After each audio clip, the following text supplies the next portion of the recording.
Bon matin à tous et bienvenue à l'Église chrétienne de Rosemère. J'espère que vous allez bien.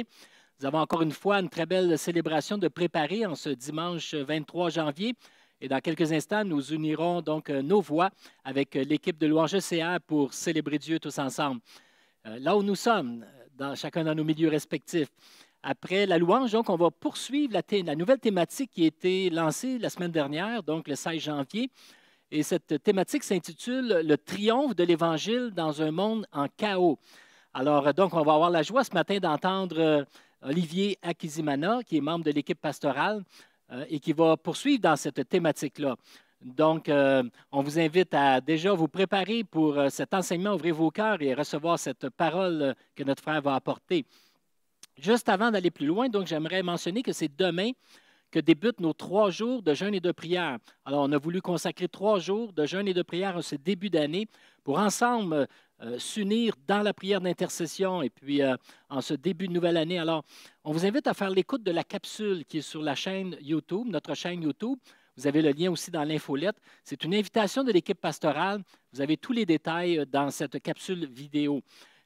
J'ajouterais par contre que ces 3 jours de jeûne et de prière vont se terminer par une soirée collective sur la plateforme Zoom, alors de 19h à 20h30, mercredi soir. On vous lance vraiment cette invitation d'être présent. Vous avez les informations de connexion dans l'infolette et d'être là à 19h mercredi afin qu'on ait ce rassemblement collectif virtuel pour terminer ces 3 jours de jeûne et de prière. Il y aura donc de l'animation tout au long de cette soirée-là et également des occasions pour prier ensemble. Et on a d'ailleurs aussi établi une liste de requêtes, une suggestion de liste de requêtes que vous trouverez dans l'infolettre et que nous utiliserons en partie aussi mercredi soir. Mais ce sera très varié. On va terminer cette soirée par la communion. Alors, préparez-vous donc pour cette soirée avec le pain et la coupe et le cœur disposé à intercéder, s'unir ensemble. On va pouvoir se voir d'une certaine manière. Alors, une très belle façon de terminer donc ce 3 jours de jeûne et de prière. Alors, sans plus tarder, je cède ma place à l'équipe de louange et puis je vous invite à célébrer le Seigneur avec nous et puis d'être à l'écoute de sa parole qui sera apportée par notre frère Olivier. Alors, soyez tous bénis. Amen.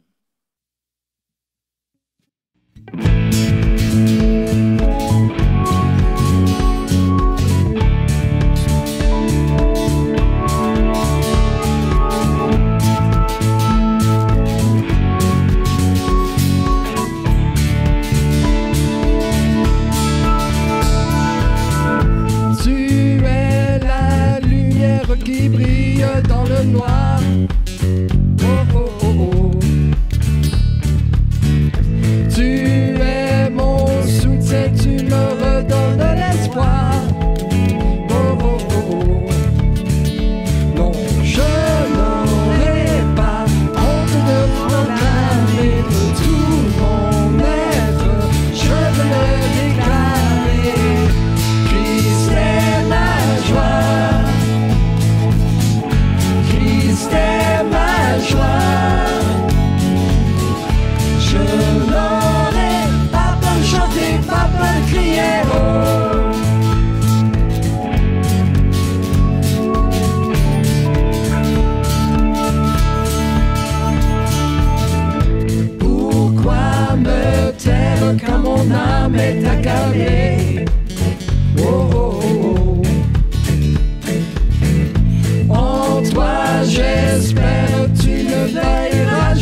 Bonjour à tous, j'espère que vous allez bien.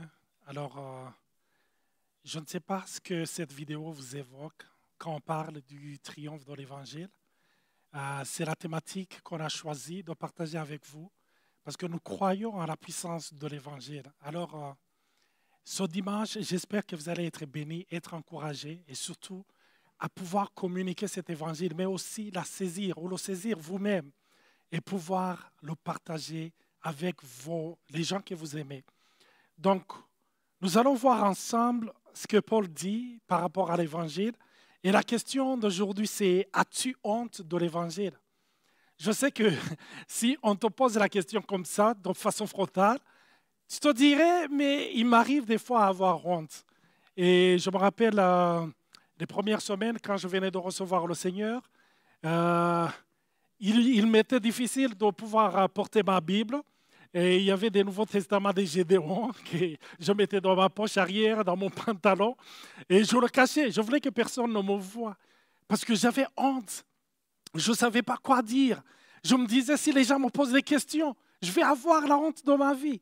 Mais là, Paul dit, il nous parle dans l'Évangile, l'Épître aux Romains, chapitre 1 du verset 15 au verset 17. C'est un passage que j'aime énormément et j'espère que ce passage va vous encourager aujourd'hui.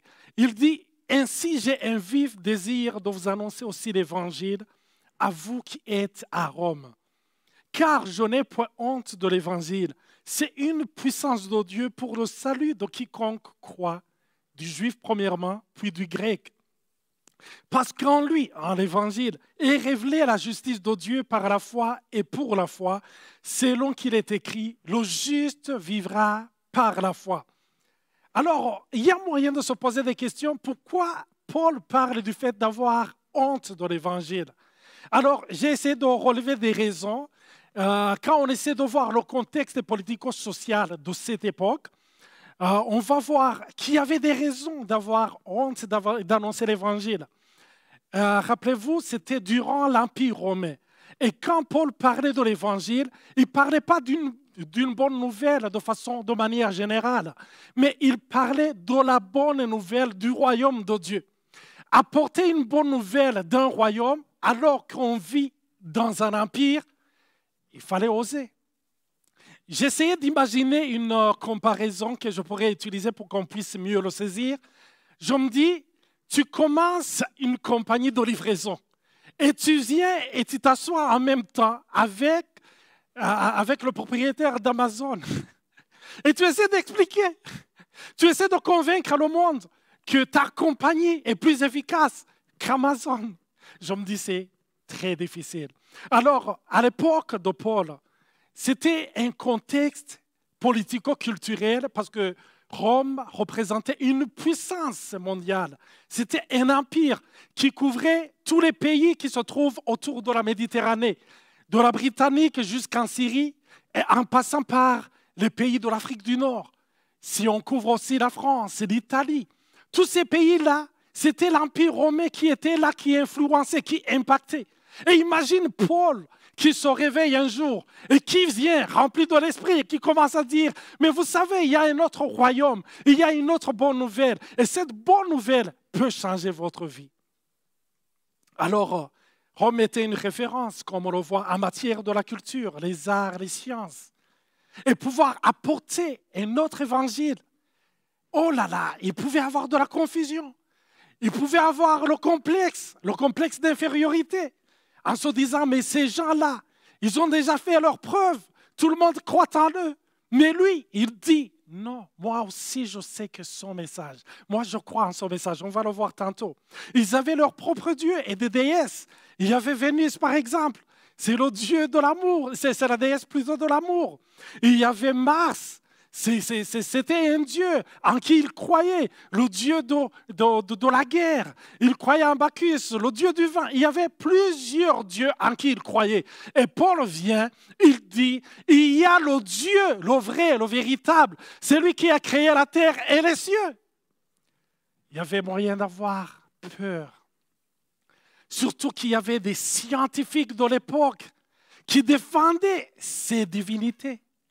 Et être à leur hauteur, essayer de s'opposer à eux, et surtout qu'on pouvait mourir. On pouvait être intimidé. Mais aussi, l'empereur était considéré comme une divinité. À partir de l'année, je pense, 37 après Jésus-Christ, il y a l'empereur qui se proclame comme étant d'origine divine. Il se proclame lui aussi comme s'il est le Fils de Dieu. Alors, Paul qui vient qui parle du Fils de Dieu, alors que les Romains savent ou croient que même César, l'empereur, c'est le Fils de Dieu. C'était difficile. Il fallait oser. Mais il y avait quelque chose qui le motivait. On va le voir par après. Alors, je me suis posé la question aussi sur une autre raison qui pouvait lui faire craindre ou avoir honte de pouvoir partager l'Évangile. La deuxième raison, c'est son histoire personnelle. Il en parle dans l'épître aux Philippiens. Il parle qu'il est hébreu, né d'hébreu. Et c'était une fierté, parce qu'ils avaient une connaissance dans Dieu que le reste du monde ne connaissait pas. Ils avaient une intimité, une relation avec Dieu, celui qui a créé la terre et les cieux. Dieu avait marché avec son peuple durant des années. Il s'était manifesté à eux par des miracles et des prodiges. Ils étaient fiers. Ils savaient qu'ils connaissaient le vrai Dieu. Alors, Paul qui vient avec un autre message, c'était vraiment très, très difficile. Et surtout qu'il était pharisien. Quand on parle des pharisiens, souvent ça sonne dans nos oreilles comme des hypocrites. Mais ce ne sont pas seulement des hypocrites. C'était un mouvement politico-religieux. C'était prestigieux de faire partie de ce groupe. Et Paul, il savait que s'il commençait à amener un autre message différent du leur, il allait être déchu de cette position. Il allait être rejeté par tout le monde. Souvent, nous avons honte de partager l'Évangile. Non pas parce que nous allons être déchus. Il y en a qui sont déchus par leur famille, qui sont repoussés par la société, rejetés par la société. Mais Paul, qui est là, et il dit, ce que j'ai reçu, c'est plus prestigieux que tout ce que le monde peut m'offrir. Il y avait une autre raison. C'était un fin connaisseur et défenseur de la loi. Il avait été un étudiant dans une école prestigieuse de Gamaliel. Il en parle. C'était quelqu'un qui communiquait facilement la parole de Dieu. C'était quelqu'un qui connaissait la loi de Moïse. C'était une personne qui l'expliquait aussi aux autres. Alors, changer du jour au lendemain et faire face à ces gens-là qui croyaient que tous ceux qui défendaient le message de Jésus, c'était des ignorants, les gens du peuple qui se trouvent au bas de l'échelle. Ça allait être difficile. C'était aussi un persécuteur de l'Église, imaginez. Et même durant son premier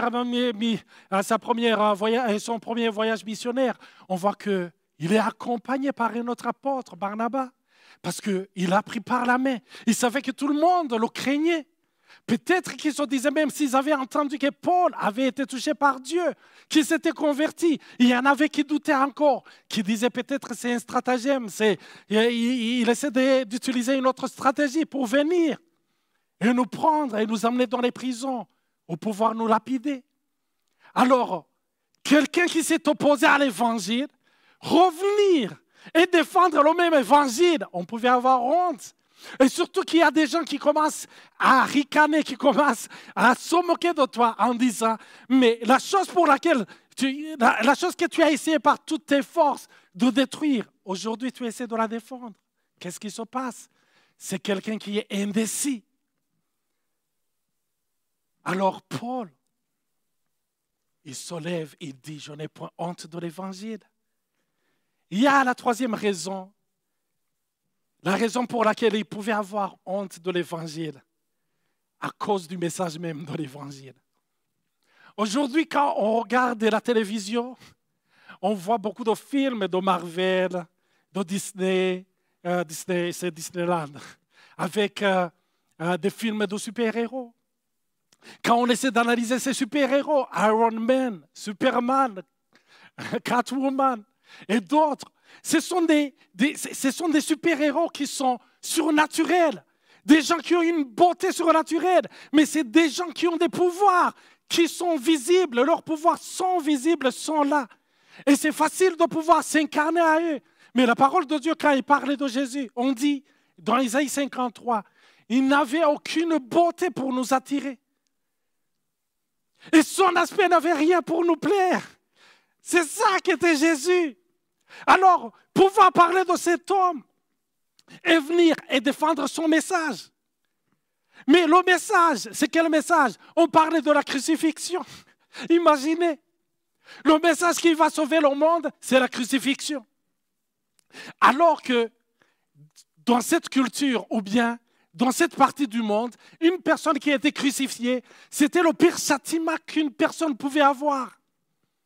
Si tu entendais qu'un membre de ta famille a été crucifié, c'est-à-dire le pire châtiment, c'est le dernier malfaiteur. Et tu apportes son message de la honte aux yeux du monde, mais puissance de Dieu pour le salut de quiconque croit.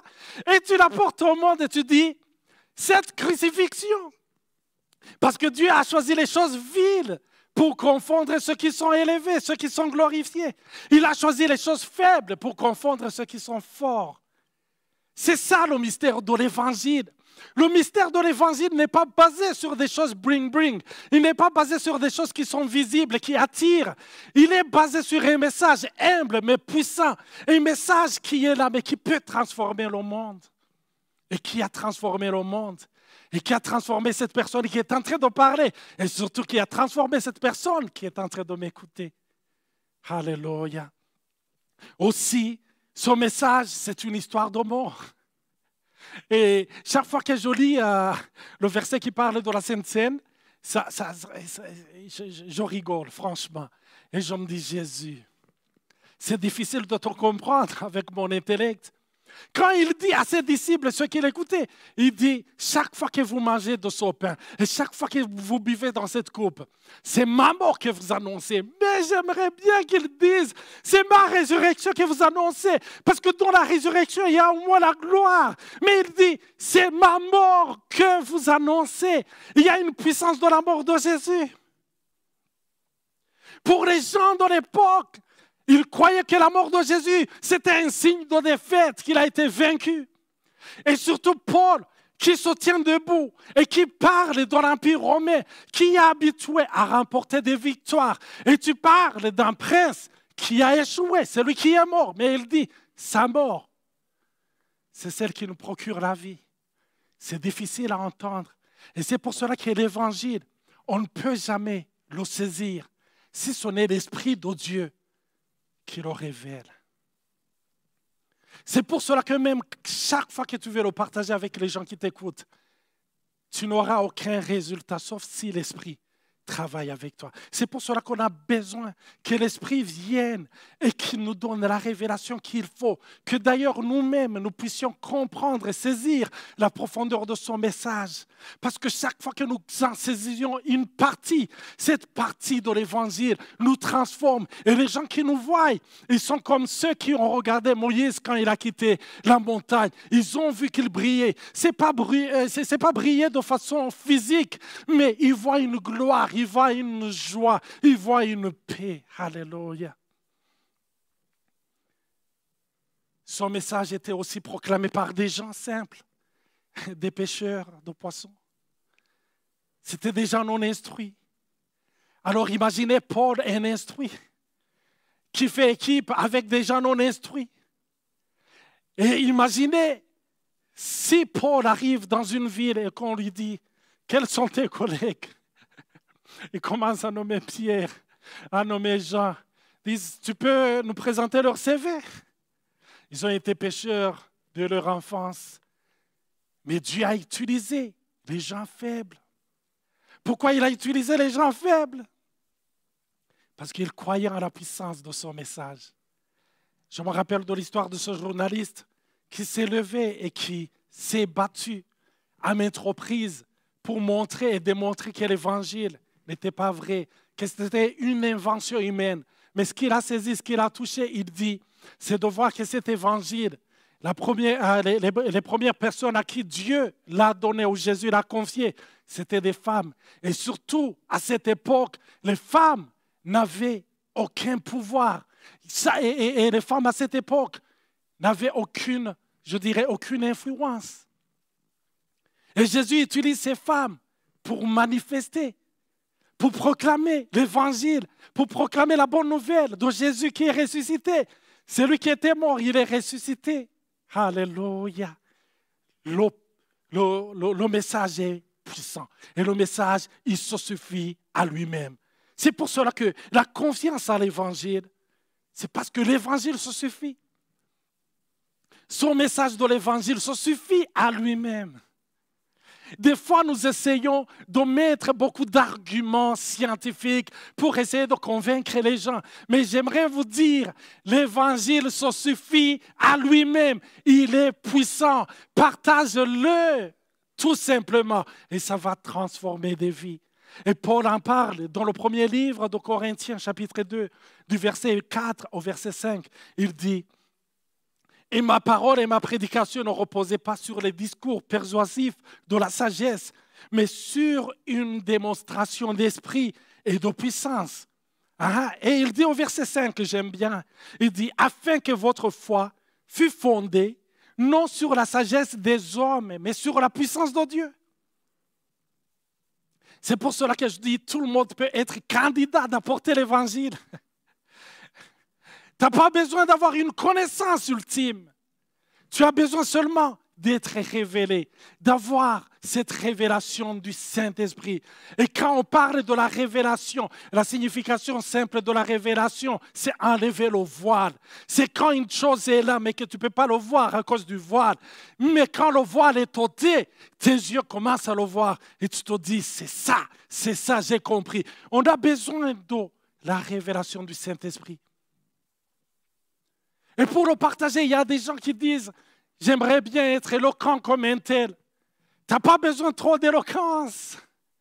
Tu as besoin de t'associer au partenaire éternel. C'est lui qui est le Saint-Esprit. C'est lui qui est venu. C'est lui qui nous a été donné. C'est lui qui va nous aider à pouvoir le communiquer dans son onction, dans sa puissance et non dans notre sagesse. Parce que des fois, on s'imagine, si un tel, je lui parle d'un tel domaine historique, un tel domaine scientifique, chimique, il va être saisi, il va être convaincu. On ne sait jamais ce qui convainc les gens. C'est pour cela qu'il faut faire confiance à celui qui les a créés. C'est lui qui va te communiquer ce qu'il faut dire au bon moment et quoi dire.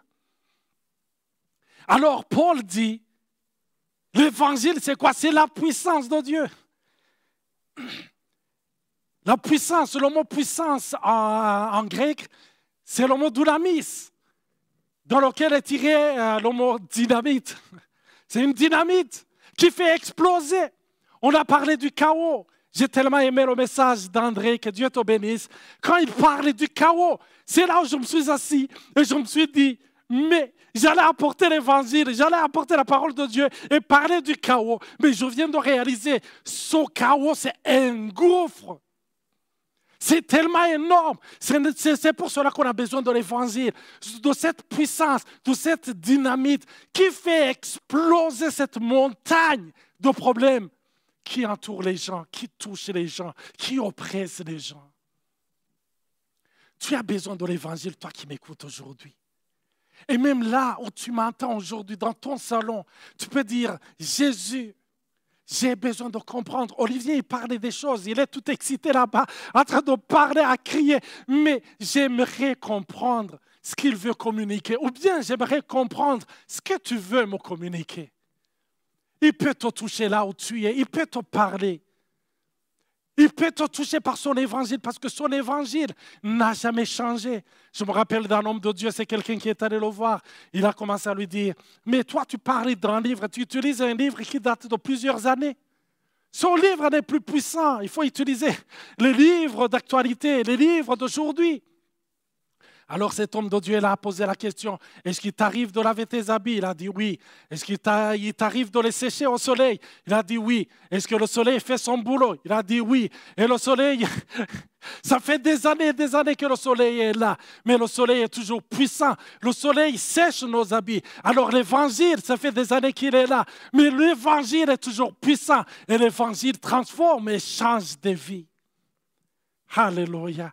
Quand on croit à l'évangile apporte des changements. J'ai déjà vu l'évangile qui est entré dans ma vie. Ma mère, elle pleurait chaque nuit. Elle pleurait chaque nuit. Elle voulait que je sois changé. parce que je rentrais ivre. Des fois, il y avait 2 ou 3 personnes qui m'apportaient à la maison. Je ne savais plus où j'étais. Il m'apportait et je l'entendais dans sa chambre pleurer en disant, mon fils, un jour, c'est un cadavre qu'on va m'amener. Malgré ses larmes, elle ne pouvait pas me transformer. Et moi, dans ma chambre, je pleurais, mais je ne pouvais pas me transformer. Elle pleurait, je pleurais. Personne ne pouvait consoler l'autre. Parce qu'il y avait cette montagne de chaos qui s'était effondrée dans nos vies. Et on avait besoin de cette puissance, la dynamis de Dieu. Et cette puissance s'est manifestée dans ma vie. C'était le 12 avril 1998, là où Dieu est venu et a transformé ma vie. Et ma maman, elle a vu ce changement. Elle a dit, j'aimerais avoir la même chose. J'aimerais avoir la même chose. Ce qui t'a tiré de là, de cette obscurité, j'aimerais avoir la même chose. Parce que j'ai tout essayé, ça n'a pas marché. Mais il y a quelque chose qui s'est passé. J'ai besoin de ça. L'évangile peut transformer. Je parle de moi. Rappelle-toi, toi aussi. Quand tu as rencontré le Seigneur, peut-être ça fait plusieurs années. Tu ne t'en rappelles pas, mais j'aimerais que ton souvenir revienne à ce jour-là où tu lui as confié ta vie, ou bien, pour mieux le dire, ce jour-là où tu as reçu sa vie, quand il t'a transformé. Alléluia, c'est la puissance de Dieu pour le salut. Soteria, salut, sûreté, délivrance, libération. C'est une puissance de Dieu qui a porté la sûreté. Adam et Ève, quand ils ont péché, qu'est-ce qui s'est passé? La parole de Dieu nous dit, ils se sont retrouvés nus et ils ont eu honte, ils ont eu peur. Et après, ils ont vu à côté qu'il y avait un arbre. Ils ont essayé de cueillir des feuilles pour se couvrir. Jusqu'à maintenant, il y a des gens qui essaient de se couvrir. Et il y a beaucoup de messages avec les réseaux sociaux. Des messages qui nous apportent une autre feuille, qui nous couvre mieux. Et on accourt. Et chaque fois qu'on utilise cette feuille, on trouve qu'elle met à nu notre nudité. Mais l'évangile ne change pas. L'évangile change des vies. C'est comme si, en d'autres mots, Paul disait, je suis fier de l'évangile. Je suis fier de l'évangile. Parce qu'il savait ce que l'évangile a accompli dans sa vie. Je suis fier de l'évangile. Mais vous savez, quand on parle du fait de ne pas avoir honte de l'évangile, on pense souvent au fait de proclamer l'évangile. C'est une très bonne chose. Mais avant de pouvoir apporter l'évangile, communiquer l'évangile, il faut d'abord se poser la question, est-ce que je comprends les tenants et les aboutissants de l'évangile? Est-ce que je comprends réellement ce que c'est l'évangile? Parce que j'aimerais vous confier une chose. Jusqu'à ce jour, je découvre l'évangile. C'est un mystère qui nous est révélé chaque jour. Et à chaque jour suffit sa peine. Dieu nous révèle, nous donne un morceau, un bout de révélation. Et chaque fois qu'on est plongé dans le mystère de l'évangile, oh, on sent sa joie, on sent sa paix. Alors, qu'est-ce que l'évangile? Et j'ai écrit ici, en d'autres mots, c'est comme s'il disait, c'est un médicament qui marche, c'est un produit qui fonctionne. J'ai travaillé dans la vente pendant plusieurs années. Et des fois, il y avait des produits qu'on essayait de vendre, mais on savait que nos compétiteurs avaient les meilleurs produits. Alors, on essayait d'utiliser beaucoup de slogans, on essayait d'utiliser beaucoup de stratégies, parce qu'on savait qu'à côté, il y avait ceux qui avaient des produits qui marchaient mieux que nous. Mais j'aimerais vous dire, l'évangile, c'est le meilleur produit, si je peux utiliser ce terme. C'est le meilleur message qui peut changer et transformer des vies. Alors, qu'est-ce qu'est l'évangile? Je vais terminer par là. C'est l'histoire de Dieu qui renferme la solution de l'homme. L'évangile, c'est l'histoire de Dieu. C'est Dieu qui nous raconte son histoire. Parce qu'après tout, l'évangile, c'est pour Dieu, c'est par Dieu, c'est en Dieu. Quand tout a été créé par lui, pour lui et en lui. Et quand on parle de l'évangile, c'est cette histoire. Et à travers laquelle on peut comprendre le chaos de l'homme, le chaos dans lequel on vit actuellement. Dieu a créé toutes choses, tout était parfait, tout était bon. Et qu'est-ce qui s'est passé? L'homme a choisi de se rebeller. Et l'homme a choisi son indépendance. Il a proclamé son indépendance. Il a dit, Seigneur, malgré tout ce que tu m'as donné, malgré tout ce que tu as créé, j'ai envie d'essayer par moi-même. Et jusqu'à ce jour, les gens ont choisi de tourner le dos à Dieu et d'essayer par eux-mêmes. Il y a beaucoup de scientifiques, beaucoup de philosophes qui apportent des preuves et des preuves pour démontrer ou montrer aux gens que Dieu n'existait pas, ou pour montrer aux gens qu'ils n'ont pas besoin de Dieu. Et chaque fois qu'il y a ces preuves qui arrivent, et chaque fois qu'il y a ces confirmations, et chaque fois qu'il y a ces découvertes qui viennent, le monde sombre dans le chaos, un plus grand chaos. Mais l'Évangile nous parle de quoi? Dieu n'a pas laissé l'homme. Et vous savez, la parole de Dieu nous dit, l'homme a été créé à l'image de Dieu. Vous savez, si je vous montre par exemple une photo ou une image, disons de l'église de Rosemère, si vous regardez l'image, l'objectif c'est que vous puissiez vous représenter l'église. Donc, l'image nous renvoie à la chose ou à l'être ou à l'objet qu'il incarne ou qu'elle incarne. En d'autres mots, Dieu a créé l'homme à son image afin que chaque personne qui vient à la rencontre de l'homme puisse voir Dieu. Parce que l'homme doit être l'image de Dieu. Mais quand l'homme s'est rebellé de Dieu, qu'est-ce qui s'est passé? Il a perdu cette image. Et c'est pour cela qu'on est déçu. Dans nos relations, on est déçu. On est déçu par toutes choses. On est déçu par des systèmes, on est déçu par des institutions, on est déçu par beaucoup de choses. Pourquoi? Parce que chaque personne essaie d'apporter une solution sans l'image de Dieu.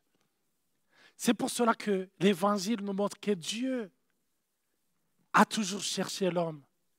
Il a envoyé son Fils qui est venu. Son Fils qui a vécu parfaitement, sans péché. J'écoutais, je parlais avec un ami musulman qui me disait que dans le Coran, on dit que Jésus a vécu sans péché. C'est prouvé dans plusieurs livres qu'il a mené une vie parfaite. Mais souvent, nous ignorons que la vie que Jésus a menée, il n'avait rien à prouver à Dieu. Mais la vie qu'il a menée était une vie qui avait l'intention et l'objectif de se substituer à notre vie. En d'autres mots, Jésus, il vient avec son histoire. Il te rencontre avec ton histoire. Ton histoire de chaos, ton histoire de déception, ton histoire de détresse. Et il vient avec son histoire de perfection, d'amour, de joie et de paix. Il te dit, mon fils, ma fille, aujourd'hui je te présente une histoire. Elle peut être tienne. Est-ce que tu acceptes cette histoire? Est-ce que tu acceptes que ma vie soit tienne? Et quand nous recevons cette histoire, son histoire, quand nous recevons cette vie, sa vie, notre vie est transformée. Notre vie est impactée. L'évangile, c'est de laisser ton histoire. Jésus a dit, ceux qui viennent venir à moi, qu'ils portent leur croix, qu'ils abandonnent leur vie et qu'ils viennent à moi. L'évangile, vous qui m'écoutez aujourd'hui, c'est recevoir sa vie, c'est recevoir son histoire. Et vous savez désormais, quand le Père vous regarde, vous qui avez reçu et embrassé son histoire, il ne voit plus votre histoire, il voit l'histoire de son Fils. C'est pour cela que la parole de Dieu nous dit dans Romains 8:1, il n'y a plus de condamnation pour ceux qui sont en Jésus-Christ. Pourquoi il n'y a plus de condamnation? Parce que vous avez déjà été condamnés. Parce que la parole de Dieu nous dit, nous avons été crucifiés avec lui. Nous sommes morts avec lui. Nous sommes ressuscités avec lui. Et nous sommes assis avec lui dans les lieux célestes. C'est ça désormais votre histoire. Alors aujourd'hui, j'aimerais vous poser la question. Quelle histoire avez-vous le plus fier? Est-ce que c'est votre histoire ou c'est son histoire? Un jour, je parlais à quelqu'un. Il se sentait trop mal. Il parlait de quelqu'un qui l'a déçu. Des gens dans sa vie qui l'ont déçu, qui l'ont trahi. Il était aigri. Il se sentait mal. Alors, je lui ai parlé de l'histoire de Jésus. Et je lui ai dit, tu sais, tu continues à raconter une histoire. Et cette histoire que tu racontes chaque jour, ça fait des mois et des mois, tu me racontes la même histoire encore et encore. L'histoire de Jésus peut rester ton histoire. L'histoire de Jésus peut guérir ton histoire. Embrasse son histoire. Et tu sais, son histoire aussi a resté l'histoire de ces gens-là que tu traites de traîtres. Parce que ces gens-là, Jésus les a sauvés aussi. C'est pour cela qu'il nous appelle à prier pour tous les hommes. As-tu honte de l'Évangile? L'Évangile, c'est une nouvelle histoire que Dieu t'a donnée.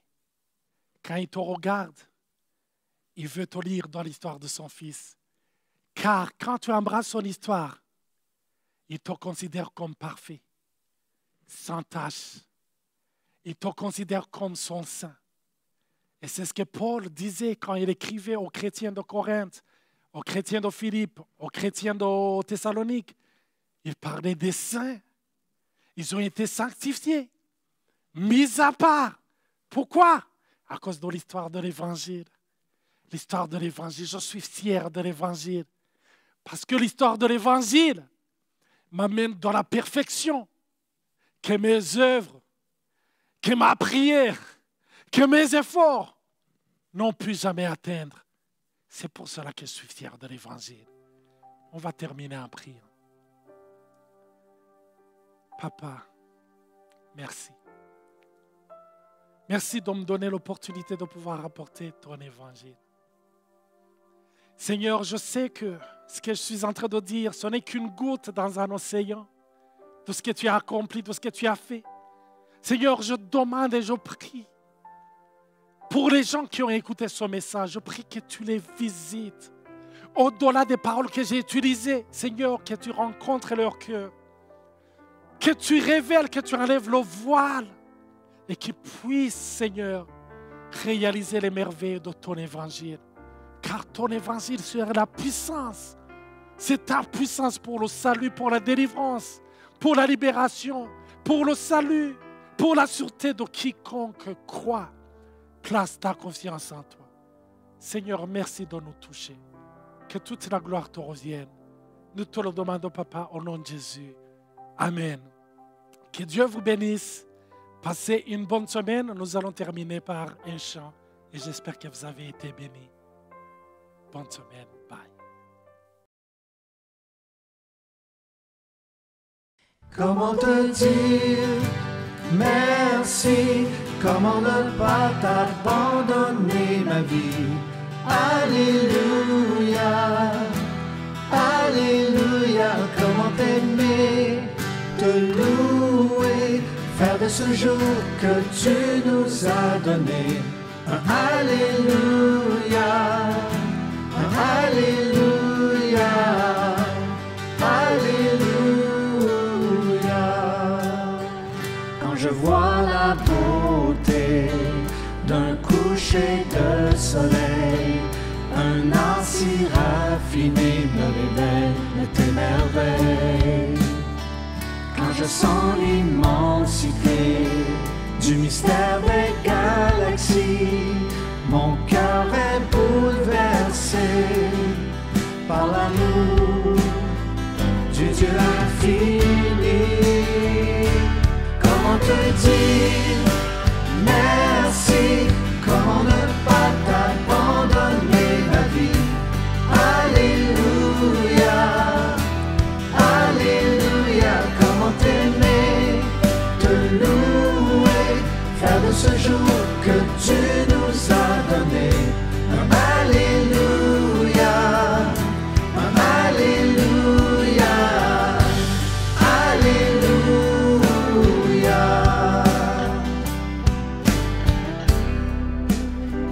quand j'entends l'histoire d'un Dieu plein de gloire, vêtu d'humanité, souffrant à nos côtés. Sur la croix étant cloué, elle ne pouvait te garder. Tu es ressuscité par ta vie. Tu as tout changé. Tu as tout changé. Comment te dire merci? Comment ne pas t'abandonner ma vie? Alléluia, Alléluia. Comment t'aimer, te louer, faire de ce jour que tu nous as donné. Alléluia, Alléluia, Alléluia.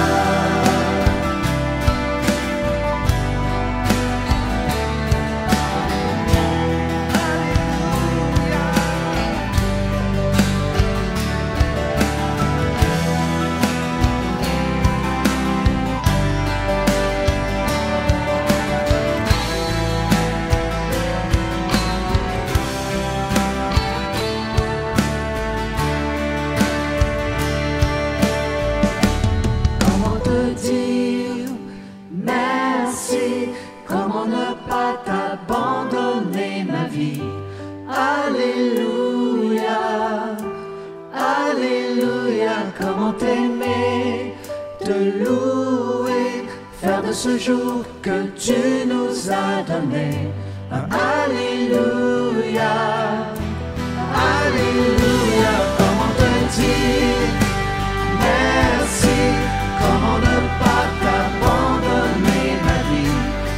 Alléluia, Alléluia. Comment t'aimer, te louer, faire de ce jour que tu nous as donné.